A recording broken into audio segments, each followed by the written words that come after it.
Trump के tariff से भारत को कितना होगा नुकसान? पीएम मोदी ने ट्रंप को इशारों ही इशारों में दिया तगड़ा जवाब। शेख हसीना को सत्ता से हटाने वाला छात्र गिरफ्तार। ट्रंप ने रूस के नजदीक पनडुब्बियों को किया तैनात।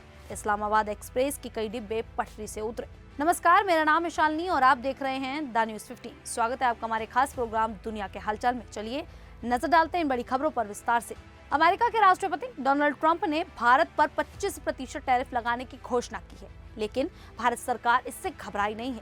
सरकारी सूत्रों के अनुसार इस टैरिफ से भारत की जीडीपी को सिर्फ 0.2% तक नुकसान हो सकता है, जो पूरी तरह नियंत्रण में है। 2024-25 में भारत की जीडीपी लगभग 330.68 लाख करोड़ रुपए रहने के अनुमान है। भारत ने साफ कर दिया है कि वह अमेरिकी दबाव में अपनी कृषि और डेयरी मार्केट को नहीं खोलेगा। इसमें बीफ या नॉनवेज, दूध जैसे उत्पाद शामिल हैं जो धार्मिक भावनाओं को ठेस पहुंचा सकते हैं। सरकार का ध्यान किसानों, उद्यमियों और छोटे मंझले उद्योग के हितों की रक्षा पर है। साथ ही सरकार जेनेटिकली मॉडिफाइड फसलों के आयात की अनुमति भी नहीं देगी। कृषि और संबंधित क्षेत्र जीडीपी में 20% से कम योगदान देते हैं, लेकिन देश की आधी आबादी इन पर निर्भर है। इसीलिए सरकार इन क्षेत्रों को जोखिम में नहीं डालेगी। 2024-25 में भारत अमेरिका व्यापार 132 अरब डॉलर रहा, जिसमें भारत का निर्यात 86.51 अरब डॉलर था। भारत और अमेरिका के बीच व्यापार समझौते पर बातचीत नवंबर 2024 से चल रही है और सितंबर-अक्टूबर तक कोई समझौता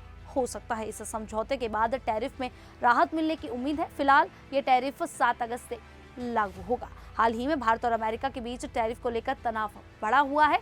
डोनाल्ड ट्रंप भारत को बार बार सलाह दे रहे हैं और टैरिफ की धमकी भी दे रहे हैं। जवाब में प्रधानमंत्री नरेंद्र मोदी ने काशी में साफ कहा कि भारत अपने हितों को सबसे ऊपर रखेगा। उन्होंने ट्रंप के डेड इकोनॉमी वाले बयान का जवाब देते हुए कहा कि भारत जल्द ही दुनिया की तीसरी सबसे बड़ी अर्थव्यवस्था बनेगा।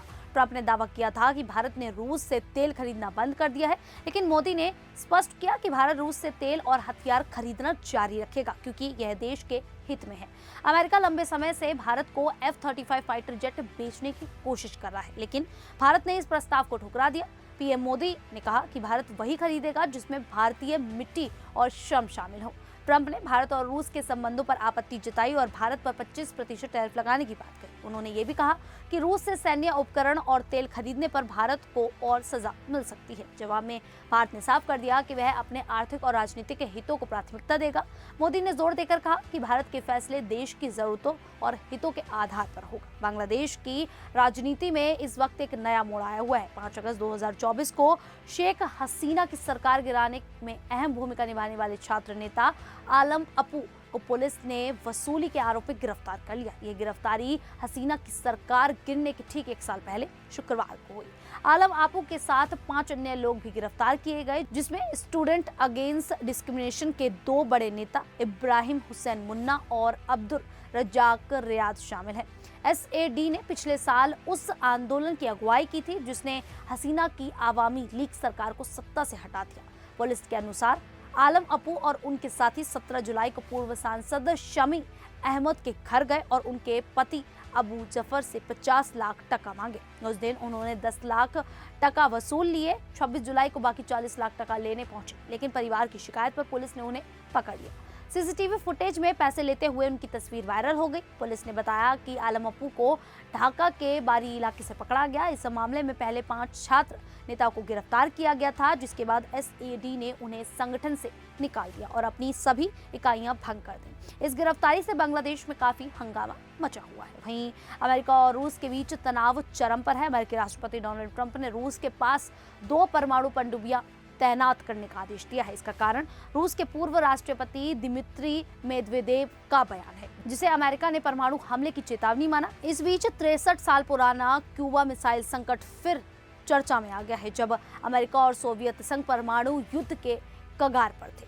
1961 में बर्लिन दीवार बनी और वियतनाम में तनाव बढ़ा। अमेरिका और सोवियत संघ अंतरिक्ष होड़ में भी थे। 1961 में क्यूबा में अमेरिकी की असफल वे ऑफ पिंक्स साजिश के बाद सोवियत संघ ने क्यूबा में परमाणु मिसाइलें तैनात करने का फैसला लिया। इसका मकसद क्यूबा को अमेरिका से बचाना और रूस की रणनीतिक कमजोरी को दूर करना था। 14 अक्टूबर 1962 को अमेरिकी जासूसी विमान ने क्यूबा में मिसाइल साइट्स देखी। क्यूबा अमेरिका से सिर्फ 90 मील दूर था। जिससे न्यूयॉर्क और वाशिंगटन जैसे शहर खतरे में आ गए। 22 अक्टूबर को राष्ट्रपति कैनेडी ने क्यूबा की नाकेबंदी की घोषणा की। 9 दिन तक दुनिया युद्ध के डर में रही। आखिरकार बातचीत से हल निकला। रूस ने क्यूबा से मिसाइलें हटाने का वादा किया, बशर्ते अमेरिका तुर्की से अपनी मिसाइलें हटाए और क्यूबा पर हमला न करे।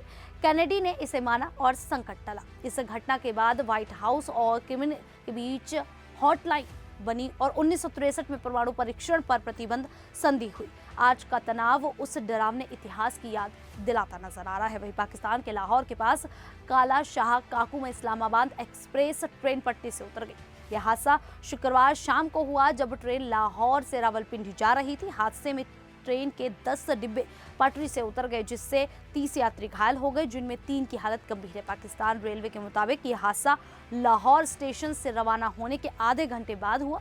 बचाव दल तुरंत मौके पर पहुंचे और घायलों को पास के अस्पताल ले जाया गया। कुछ यात्रियों को डिब्बों से निकालने का काम जारी है। अच्छी बात यह रही है कि अभी तक किसी की मौत की खबर नहीं है। रेल मंत्री मोहम्मद हनीफ अब्बास ने घटना को गंभीरता से लिया और रेलवे अधिकारियों को मौके पर पहुंचकर जांच शुरू करने को कहा। उन्होंने 7 दिन में जांच रिपोर्ट देने का आदेश दिया। प्रधानमंत्री शहबाज शरीफ ने भी दुख जताया और घायलों के लिए प्रार्थना की। उन्होंने बचाव कार्य तेज करने और घायलों को तुरंत इलाज देने के निर्देश दिए। स्थानीय मीडिया के अनुसार आपातकालीन टीमों ने तेजी से काम किया और 1000 से ज्यादा लोगों को बचाया। घायलों को प्राथमिक उपचार दिया गया और गंभीर घायलों को अस्पताल भेजा गया।